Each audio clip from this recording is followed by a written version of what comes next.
এখন বানাই নিব একটা পিৎজা, পাতলা করে দিছি।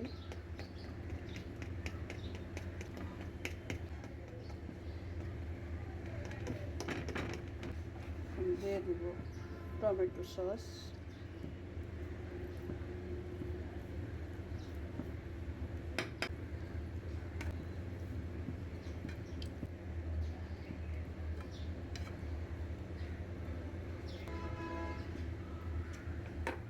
দিয়ে দেব হচ্ছে আলু আর গাজর ভেজে রাখছি সামান্য।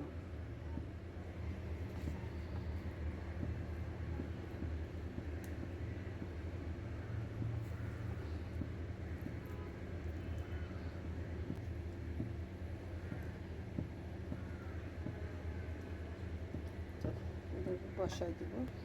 এটা হচ্ছে গাজর, এটা হচ্ছে আলু। এখন দিয়ে দেব ক্যাপসিকাম,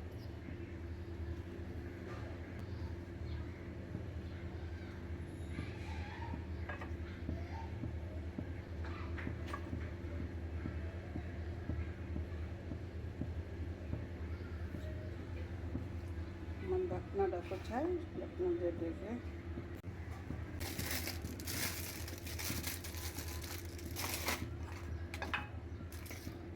বানাই রাখছিলাম। এই যে চিজ হাতে বানাইছিলাম, এই যে এই চিজটা আমি এখন কেটে দিয়ে দেবো। তো একা কাটতে হবে, তারপরে আবার এই তো চিজগুলো আমি কেটে নিলাম। দেখেন বাটিটা আমার হাত থেকে পরে বরফ হওয়া ছিল তো ভেঙে গেল। আমি এখন চিজগুলো এভাবে দিয়ে দেবো।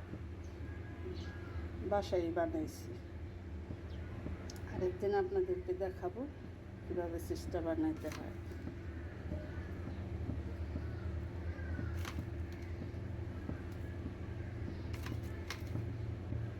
মেয়ে শুধু বলে এই দোকান থেকে আনবে, কী করবে। একদিন করছে কি, এই আনে পিৎজা নিয়ে আসছে কিনা, সেই পিৎজা কেমন প্লাস্টিকের মতো খাইছে ওরা, আমাদের জন্য আবার নিয়ে আসছে। আমি বলছি মা, কোনো দিন এগুলো খাবিও না, নিষেধ করি, যদিও খাস থাকা, তোরা আমাদের জন্য আনিস না, আমরা খাবো না। এখন মৃদু আছে, ঢাকনা দিয়ে দেখে। ঢাকনাটা কোথায়,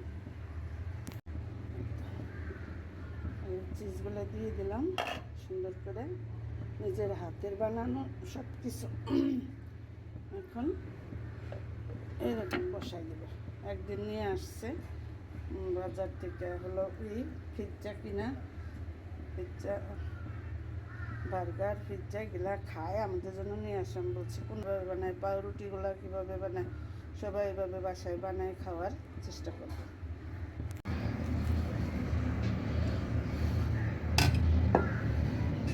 তো হয়ে গেছে আমাদের পিৎজা। এখন আমি এটাতে তুলে দেব।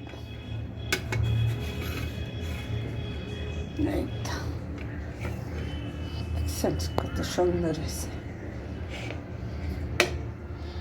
এই মানুষ কিনা খায়, কি দিয়ে যে বানায় আর কি করে কিচ্ছু বুঝি না।